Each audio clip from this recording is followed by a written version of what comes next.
नमस्कार दोस्तों, आइए जानते हैं आज मध्य प्रदेश की बड़ी खबरें। आज की पहली खबर है कि अब स्कूल छोड़कर दूसरे काम नहीं कर सकेंगे। जबलपुर के भी शिक्षक भोपाल से प्राप्त निर्देशों के बाद जिला शिक्षा अधिकारी ने स्पष्ट किया है कि जिन शिक्षकों का विभिन्न कार्यालयों, संस्थाओं अथवा अन्य गैर शैक्षणिक कार्यों में संलग्नीकरण किया गया था, उन्हें तत्काल प्रभाव से कार्य मुक्त कर उनकी मूल पदस्थापना वाले विद्यालयों में उपस्थित होने के निर्देश दिए गए हैं। एमपी में 4 टाइगर कॉरिडोर को एनटीसीए की मंजूरी। विंध्य के जंगलों और वन्य जीव संरक्षण के लिए बड़ी खुशखबरी है। राष्ट्रीय बाघ संरक्षण प्राधिकरण एनटीसीए ने पन्ना टाइगर रिजर्व के इंडिकेटिव टाइगर कॉरिडोर प्लान को मंजूरी दे दी है। इस फैसले के साथ पन्ना टाइगर रिजर्व को बांधवगढ़ और संजय टाइगर रिजर्व से जोड़ने की महत्वाकांक्षी योजना को औपचारिक स्वीकृति मिल गई है। योजना के तहत विकसित होने वाले 4 टाइगर कॉरिडोर में से 2 का बड़ा हिस्सा सतना और महर के वन क्षेत्रों से होकर गुजरेगा। प्रचार पर होने वाले खर्च पर होगी पैनी नजर। मध्य प्रदेश की दतिया विधानसभा सीट पर होने जा रहा उपचुनाव 2026 को स्वतंत्र, निष्पक्ष और पारदर्शी ढंग से संपन्न कराने के लिए भारतीय निर्वाचन आयोग ने चुनावी निगरानी और सख्त कर दी है। न्यू कलेक्ट्रेट सभा कक्ष में आयोजित बैठक में व्यय प्रेक्षक विशाल मलानी ने जिले के सभी सेक्टर अधिकारियों के साथ चुनावी तैयारियों की समीक्षा करते हुए निर्वाचन व्यय पर प्रभावी निगरानी रखने और आदर्श आचार संहिता का कड़ाई से पालन सुनिश्चित कराने के निर्देश दिए। भोपाल में 25 जुलाई से दौड़ेंगी ई बसें। मध्य प्रदेश की राजधानी भोपाल में ई बस सेवा की शुरुआत अब 25 जुलाई से होने जा रही है। भोपाल सिटी लिंक लिमिटेड मूलभूत इंफ्रास्ट्रक्चर तैयार करने के साथ 20 जुलाई से 5 दिनों तक बसों को शहर के अलग अलग रास्तों पर चलाकर इनका ट्रायल रन करेगा। अगर सब कुछ ठीक रहा तो 25 जुलाई के आसपास शहर के 10 रास्तों पर इलेक्ट्रिक बसों का कमर्शियल रन शुरू कर दिया जाएगा। एमपी के 33 जिलों में सामान्य से कम बारिश। मध्य प्रदेश में मानसून की लंबी खामोशी ने चिंता बढ़ा दी है। इस समय मानसून की बेरुखी से कई जिलों में सूखे जैसे हालात निर्मित होने लगे हैं। पिछले 1 सप्ताह से भी अधिक समय से बारिश का द्वार पूरी तरह थमा हुआ है, जिससे अब फसलों पर भी संकट मंडराने लगा है। इसका कारण ये है कि मानसून ट्रफ अभी ऊपरी हिस्से में है। इसके कारण नमी नहीं है। अभी बंगाल की खाड़ी एक लो प्रेशर एरिया बना हुआ है, लेकिन मानसून ट्रफ ऊपर होने के कारण ये भी बहुत ज्यादा प्रभावी नहीं दिखाई दे रहा है। 17 साल बाद पूरा होने की कगार पर सलीमनाबाद टनल महाकौशल से विंध्य और बुंदेलखंड तक नर्मदा का पानी पहुंचाने का करीब 17 साल पुराना सपना अब साकार होने जा रहा है। कटनी जिले के सलीमनाबाद में बन रही 11.95 किलोमीटर लंबी देश की सबसे बड़ी जल सुरंग वाटर टनल लगभग पूरी हो चुकी है। मुख्यमंत्री मोहन यादव शुक्रवार को कार्यक्रम स्थल पहुंच गए हैं। सीएम नर्मदा घाटी विकास प्राधिकरण NVDA के अधिकारियों के साथ परियोजना का निरीक्षण करेंगे। भोजशाला के पास नहीं, मस्जिदों में होगी जुमे की नमाज। धार भोजशाला मामले में सुप्रीम कोर्ट के 14 जुलाई के अंतरिम आदेश के बाद जुमे की नमाज को लेकर पसोपेश है। कोर्ट ने मध्य प्रदेश सरकार को मुस्लिम समाज के लिए भोजशाला के पास किसी खाली वैकल्पिक जगह पर जुमे की नमाज की व्यवस्था करने के निर्देश दिए हैं। हालांकि अभी तक कोर्ट का डिटेल्ड ऑर्डर प्रशासन को नहीं मिला है, इसलिए किसी वैकल्पिक जगह की आधिकारिक घोषणा नहीं हुई है। अवैध खनन पर एमपी हाई कोर्ट सख्त। मध्य प्रदेश हाई कोर्ट की ग्वालियर खंडपीठ ने डबरा क्षेत्र में अवैध खनन और प्रशासनिक लापरवाही के मामले में गुरुवार को कड़ा रुख अपनाते हुए 16 खनन पट्टों पर खनन गतिविधियां तत्काल बंद करने का आदेश दिया। न्यायमूर्ति GS अहलूवालिया और न्यायमूर्ति अनुराधा शुक्ला की खंडपीठ ने डबरा के SDO रूपेश रतन सिंघई द्वारा अदालत में भ्रामक और अधूरी अनुपालन रिपोर्ट प्रस्तुत करने को गंभीर मानते हुए उनके खिलाफ अवमानना की कार्रवाई करने के भी निर्देश दिए।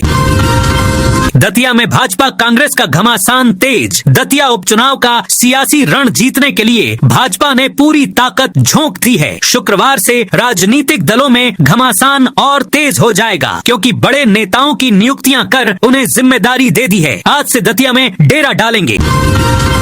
भोपाल के वैज्ञानिकों ने तैयार की पहली स्वदेशी वैक्सीन। देश में सुअर पालन उद्योगों के लिए चुनौती बने अफ्रीकन स्वाइन फीवर ASF से निपटने के लिए वैज्ञानिकों ने पहली स्वदेशी वैक्सीन बना ली। भारतीय कृषि अनुसंधान परिषद ICAR भोपाल के राष्ट्रीय उच्च सुरक्षा पशु रोग संस्थान के प्रयास में तैयार MI-104 वैक्सीन शूकरों में रोग प्रतिरोधक क्षमता विकसित कर ASF बीमारी से निपटने में कारगर साबित हुई। जोधपुर भोपाल एक्सप्रेस में लूट। मध्य प्रदेश के गुना जिले में रुठियाई आउटर पर अज्ञात बदमाशों ने जोधपुर भोपाल एक्सप्रेस ट्रेन में लूट की बड़ी वारदात को अंजाम दिया है। सिग्नल के इंतजार में आउटर पर खड़ी ट्रेन में 2 दर्जन से ज्यादा नकाबपोश बदमाशों ने अलग अलग कोच में लूटपाट की। लूटपाट के दौरान जिन यात्रियों ने बदमाशों का सामना करने की कोशिश की, उनके ऊपर पथराव कर दिया। IAS, IPS, IFS को केंद्र की नसीहत, सरकारी बैठकों में निर्णय लेने में लटलतीफी और लंबी उबाऊ मीटिंग से होने नुकसान को लेकर केंद्र सरकार ने नई गाइड जारी की है। इसमें प्रदेश में उच्च पदों पर बैठे IAS, IPS और IFS अफसरों के लिए केंद्र सरकार ने वर्किंग को लेकर नसीहत दी है। केंद्र ने मुख्य सचिव को पत्र लिखकर कहा है कि अपने अधिकारियों को समझाएं कि अपनी दैनिक कार्यशैली में छोटे छोटे सुधार करें, तो इससे कार्य कुशलता, तनाव प्रबंधन और प्रशासनिक गुणवत्ता में सुधार आ सकता है। भौं भौं करने वाले बयान पर AIMIM का पलटवार। मध्य प्रदेश वक्फ बोर्ड में 2 गैर मुस्लिम सदस्यों की नियुक्ति को लेकर जारी विवाद के बीच अब all India Majlise Ittehadul Muslimeen AIMIM भी खुलकर मैदान में उतर आई है। पार्टी के प्रदेश अध्यक्ष मोहसिन अली खान ने वक्फ बोर्ड के अध्यक्ष डॉक्टर सनवर पटेल के सामाजिक बहिष्कार, सोशल बॉयकॉट का ऐलान करते हुए मुस्लिम समाज से अपील की है कि उन्हें निकाह, वलीमा, जन्मदिन और अन्य सामाजिक कार्यक्रमों में आमंत्रित न किया जाए। उन्होंने कांग्रेस विधायक और वक्फ बोर्ड के सदस्य से भी नैतिक आधार पर इस्तीफा देने की मांग की। कोहे फिजा थाने के TI के जी शुक्ला निलंबित। भोपाल में भ्रष्टाचार के आरोपों में घिरे कोहे फिजा थाने के 2IC सेकंड इन कमांड के जी शुक्ला को DCP जोन 3 आयुष गुप्ता ने निलंबित कर दिया है। क्षेत्र में संचालित अवैध गतिविधियों को संरक्षण देने के आरोप में थाने के अन्य अधिकारियों सहित स्टाफ की जांच कराई जा रही है। भूमिका स्पष्ट होने पर और लोगों के खिलाफ कार्रवाई तय की जाएगी। मासूम मनिका के इलाज में देरी पर हाई कोर्ट। सख्त spinal muscular atrophy SMA type 2 जैसी दुर्लभ और गंभीर बीमारी से जूझ रही 3 वर्षीय अनिका शर्मा के इलाज में हो रही देरी को लेकर मध्य प्रदेश हाई कोर्ट की इंदौर बेंच ने गंभीर चिंता जताई है। गुरुवार को हुई सुनवाई के दौरान एम्स नई दिल्ली की ओर से एक बार फिर जवाब पेश नहीं किए जाने पर कोर्ट ने कड़ा रुख अपनाते हुए 23 जुलाई तक हर हाल में जवाब पेश करने के निर्देश दिए हैं। ग्वालियर में जल्द लगेगा रोजगार मेला। ग्वालियर में नौकरी की तलाश कर रहे युवाओं के लिए 28 जुलाई को रोजगार, स्वरोजगार एवं अप्रेंटिसशिप युवा संगम का आयोजन होगा। मुख्यमंत्री डॉक्टर मोहन यादव की मंशा के अनुरूप आयोजित ये 1 दिवसीय मेगा रोजगार मेला सुबह 11 बजे से गदाईपुरा रेडीमेड गारमेंट पार्क स्थित जिला रोजगार कार्यालय में लगेगा। नरसिंहपुर में दिवंगत टीचर को ई-अटेंडेंस का नोटिस। नरसिंहपुर में शिक्षा विभाग के ई-अटेंडेंस सिस्टम की तकनीकी खामियां एक बार फिर सामने आई हैं। विभाग द्वारा 3 बार पोर्टल अपग्रेड किए जाने के बावजूद त्रुटियां दूर नहीं हो सकी हैं। ताजा मामला करेली विकास खंड का है, जहां करीब 7 माह पहले दिवंगत हो चुके शिक्षक के नाम ई-अटेंडेंस दर्ज नहीं करने का नोटिस जारी कर दिया गया। उज्जैन रथ यात्रा में पुलिस की सतर्कता, 24 संदिग्ध गिरफ्तार। उज्जैन में भगवान श्री जगन्नाथ की भव्य रथ यात्रा के दौरान पुलिस ने सुरक्षा व्यवस्था बनाए रखते हुए 24 संदिग्ध व्यक्तियों को गिरफ्तार किया है। पुलिस को आशंका है कि ये संदिग्ध भीड़ का फायदा उठाकर जेबकतरी या चोरी की वारदात को अंजाम देने की फिराक में थे। सभी गिरफ्तार संदिग्धों से पूछताछ जारी है। इंदौर में ताई ने CM से मांगा एयरपोर्ट विस्तार। पूर्व लोकसभा अध्यक्ष सुमित्रा महाजन ने मुख्यमंत्री डॉक्टर मोहन यादव को पत्र लिखकर इंदौर के देवी अहिल्याबाई होलकर अंतर्राष्ट्रीय एयरपोर्ट के विस्तार कार्य में तेजी लाने की मांग की है। उन्होंने कहा कि इंदौर प्रदेश की आर्थिक और औद्योगिक राजधानी है। बढ़ते हवाई यातायात और भविष्य की जरूरतों को देखते हुए एयरपोर्ट का जल्द विस्तार जरूरी है। छतरपुर में बिजली चोरी पर कार्रवाई, 140 उपभोक्ता पकड़े गए। मध्य प्रदेश विद्युत वितरण कंपनी ने छतरपुर जिले में बिजली चोरी के खिलाफ 3 दिवसीय सघन अभियान चलाकर बड़ी कार्रवाई की है। अभियान के दौरान शहर और ग्रामीण क्षेत्रों से 140 उपभोक्ता बिजली चोरी करते पकड़े गए, जबकि 80 मामलों में मौके पर ही पंचनामे तैयार किए गए। जांच में कई उपभोक्ता स्मार्ट मीटर को बाईपास कर सीधे लाइन से बिजली लेते मिले। मऊगंज में खदानों पर प्रशासन सख्त। मऊगंज जिले में संचालित खदानों में सुरक्षा मानकों की अनदेखी अब भारी पड़ सकती है। कलेक्टर संजय कुमार जैन ने स्पष्ट निर्देश दिए हैं कि वर्षा काल को देखते हुए सभी खदान संचालक सुरक्षा व्यवस्था को सर्वोच्च प्राथमिकता दें। किसी भी प्रकार की लापरवाही पाए जाने पर प्रशासन सख्त कार्रवाई करेगा। दतिया उपचुनाव में 22 उम्मीदवारों के बीच मुकाबला। दतिया विधानसभा उपचुनाव में नामांकन वापसी की प्रक्रिया पूरी होने के बाद चुनावी मुकाबला और दिलचस्प हो गया है। अंतिम दिन शादाबुद्दीन और मेहरबान सिंह बघेल ने अपना नाम वापस ले लिया। इससे पहले केशव यादव भी चुनावी दौड़ से बाहर हो चुके थे। अब नोटा सहित कुल 22 उम्मीदवार मैदान में हैं। उम्मीदवारों की संख्या अधिक होने के कारण इस बार हर मतदान केंद्र पर 2 बैलेट यूनिट वाली ईवीएम लगाई जाएगी। पीएम श्री कॉलेज में मेन मधुमक्खियों के छत्तों से खतरा। हरदा के शासकीय PM Shri Swami Vivekananda arts and commerce college परिसर में मधुमक्खियों के बड़े बड़े छत्ते छात्रों के लिए खतरा बन गए हैं। कॉलेज भवन के क्लासरूम के बाहर लगे इन छत्तों के कारण करीब 3000 विद्यार्थियों की सुरक्षा को लेकर चिंता बढ़ गई है। छात्रों का कहना है कि किसी भी समय मधुमक्खियां हमला कर सकती हैं, लेकिन कॉलेज प्रबंधन अब तक इस समस्या का स्थायी समाधान नहीं कर पाया है। इंदौर में ऑनलाइन सट्टा रैकेट। इंदौर की राजेंद्र नगर पुलिस ऑनलाइन सट्टा नेटवर्क में लगातार कार्रवाई कर रही है। इसी सिलसिले में पुलिस ने प्रदेश कांग्रेस अध्यक्ष जीतू पटवारी के भाई नाना पटवारी और उसके साथी सुमित मंत्री को पूछताछ के लिए बुलाया। वहीं उसके पूर्व साथी संजय कौशल को आरोपी बनाते हुए उसके खिलाफ जुआ और सट्टा एक्ट के तहत मामला दर्ज किया गया है। 88 औद्योगिक क्षेत्रों में 2061 एकड़ जमीन खाली। एमपी सरकार राज्य के औद्योगिक क्षेत्रों में निवेश और रोजगार बढ़ाने के लिए बंद पड़े उद्योगों की जमीनों को वापस लेकर नई इंडस्ट्री को देने की तैयारी कर चुकी है। उद्योग विभाग और मध्य प्रदेश औद्योगिक विकास निगम MPIDC द्वारा किए गए ऑडिट के अनुसार प्रदेश के करीब 88 विकसित औद्योगिक क्षेत्रों में वर्तमान में करीब 2061 एकड़ भूमि पूरी तरह रिक्त उपलब्ध है। इंदौर के नए जिला अस्पताल में शुरू हुई स्वास्थ्य सेवाएं। पश्चिम क्षेत्र में धार रोड स्थित नवनिर्मित 300 बिस्तरीय जिला अस्पताल में गुरुवार से स्वास्थ्य सेवाएं शुरू हो गयीं। अस्पताल में सुविधाएं चरणबद्ध तरीके से संचालित की जा रही हैं। पहले दिन ओपीडी में 462 मरीजों का पंजीयन किया, जबकि 13 मरीजों की MRI और 4 बच्चों का टीकाकरण किया। मुख्य चिकित्सा एवं स्वास्थ्य अधिकारी डॉक्टर माधव प्रसाद हसानी ने बताया कि अस्पताल के मैटरनिटी विंग के ऑपरेशन थिएटर का कल्चर जाँच के लिए भेजा गया है। रिपोर्ट प्राप्त होने के बाद स्त्री एवं प्रसूति रोग से संबंधित ऑपरेशन शुरू किए जाएंगे। साथ ही अन्य विभागों में भी शल्य चिकित्सा सेवाएं चरणबद्ध रूप से प्रारंभ की जाएंगी। हाई कोर्ट ने दिया था 45 दिन में भर्ती पूरी करने का आदेश। वर्ष 2018 की उच्च माध्यमिक शिक्षक भर्ती में आर्थिक रूप से कमजोर वर्ग EWS के रिक्त पदों पर नियुक्ति का मामला 2 वर्ष से अधिक समय बाद भी अधर में है। एकल पीठ द्वारा राज्य शासन और लोक शिक्षण संचालनालय को 45 दिन के भीतर भर्ती प्रक्रिया पूरी करने का निर्देश दिए जाने के बावजूद पात्र अभ्यर्थियों को अब तक नियुक्ति नहीं मिल सकी है।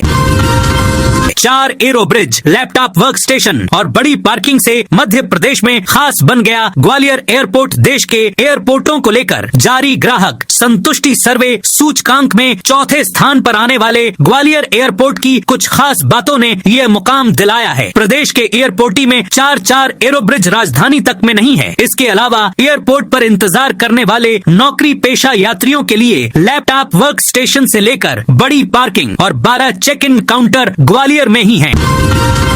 उज्जैन संभाग के प्रमुख धार्मिक स्थलों के विकास के लिए देश का पहला टेम्पल बॉन्ड इसी माह होगा लॉन्च। श्री महाकाल महालोक के बाद अब उज्जैन संभाग के प्रमुख धार्मिक स्थलों के विकास के लिए देश का पहला टेम्पल बॉन्ड लॉन्च होने जा रहा है। प्रशासन ने 31 जुलाई के आसपास 200 करोड़ रुपए के टेम्पल बॉन्ड जारी करने का लक्ष्य तय किया है। इसके साथ ही 1100 करोड़ रुपए की समग्र धार्मिक अधोसंरचना योजना को अमलीजामा पहनाने की तैयारी अंतिम चरण में पहुंच गई है। यदि यह प्रयोग सफल रहा तो धार्मिक स्थलों के विकास के लिए बॉन्ड आधारित फंडिंग का यह देश का पहला मॉडल होगा, जिसे अन्य राज्य भी अपनाने की दिशा में आगे बढ़ सकते हैं।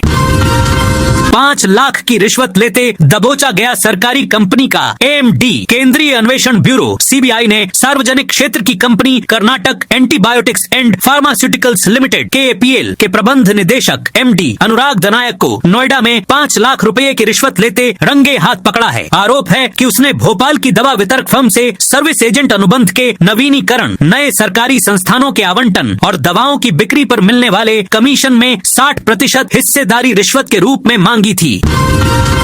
मध्य प्रदेश कांग्रेस अध्यक्ष जीतू पटवारी के भाई नाना और कॉलोनाइजर के 10 साल के बैंक ट्रांजैक्शन की जांच, ब्राउन शुगर ड्रग्स की खरीदी बिक्री, सेवन, धोखाधड़ी और ऑनलाइन सट्टे की जांच वित्तीय लेन देन तक जा पहुंची है। पुलिस ने प्रदेश कांग्रेस अध्यक्ष जीतू पटवारी के भाई कुलभूषण उर्फ नाना पटवारी और कॉलोनाइजर सुमित मंत्री से 10 साल का बैंक ट्रांजैक्शन मांगा है। कॉलोनाइजर सुमित मंत्री फर्जी मेडिकल सर्टिफिकेट बनवाकर बचने की कोशिश में है। आंसू के बाद एक्शन, नरोत्तम बोले मैं भूलने वाला नहीं। दतिया उपचुनाव में टिकट कटने के बाद भावुक नजर आए पूर्व गृह मंत्री नरोत्तम मिश्रा अब आक्रामक तेवरों में दिखे। भाजपा कार्यालय में कार्यकर्ताओं की बैठक के दौरान उन्होंने समर्थकों का हौसला बढ़ाया और पुलिस पर नाराजगी जताई। नरोत्तम मिश्रा ने टिकट कटने के बाद हुए विरोध प्रदर्शन के दौरान पुलिस की कार्रवाई को लेकर गुस्सा जताया। उन्होंने एसपी को संबोधित करते हुए कहा, एसपी साहब मैं भूलने वाला प्राणी नहीं हूँ, दोस्ती भी याद रखता हूँ और दुश्मनी भी।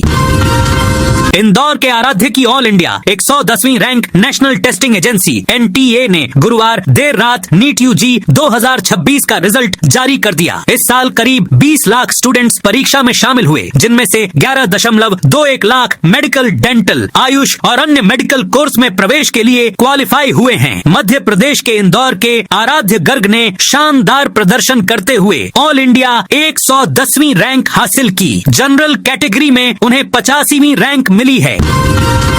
MP विधानसभा सत्र से पहले कांग्रेस का प्लान तैयार। मध्य प्रदेश विधानसभा के मानसून सत्र में कांग्रेस प्रमुख रूप से किसानों से संबंधित समस्याएं, सरकारी नौकरियों में पारदर्शिता सुनिश्चित करने के लिए वार्षिक जॉब कैलेंडर जारी करने की मांग, युवाओं के रोजगार एवं भर्ती परीक्षाओं में व्यापक सिस्टम सुधार, मुख्यमंत्री एवं उनके परिवार से जुड़े भूमि घोटाले का मामला और UCC के मुद्दे उठाएगी। इसके साथ आदिवासियों एवं दलितों के अधिकारों से जुड़े विषय, महिलाओं पर बढ़ते अत्याचार तथा शिक्षा एवं स्वास्थ्य व्यवस्था में सुधार एवं प्रदेश में सामने आ रहे घोटाले, भ्रष्टाचार जैसे महत्वपूर्ण मुद्दे भी सदन में उठाए जाएंगे। इन मुद्दों को उठाने की रणनीति बनाने के लिए 19 जुलाई को नेता प्रतिपक्ष उमंग सिंघार ने कांग्रेस विधायक दल की बैठक बुलाई है।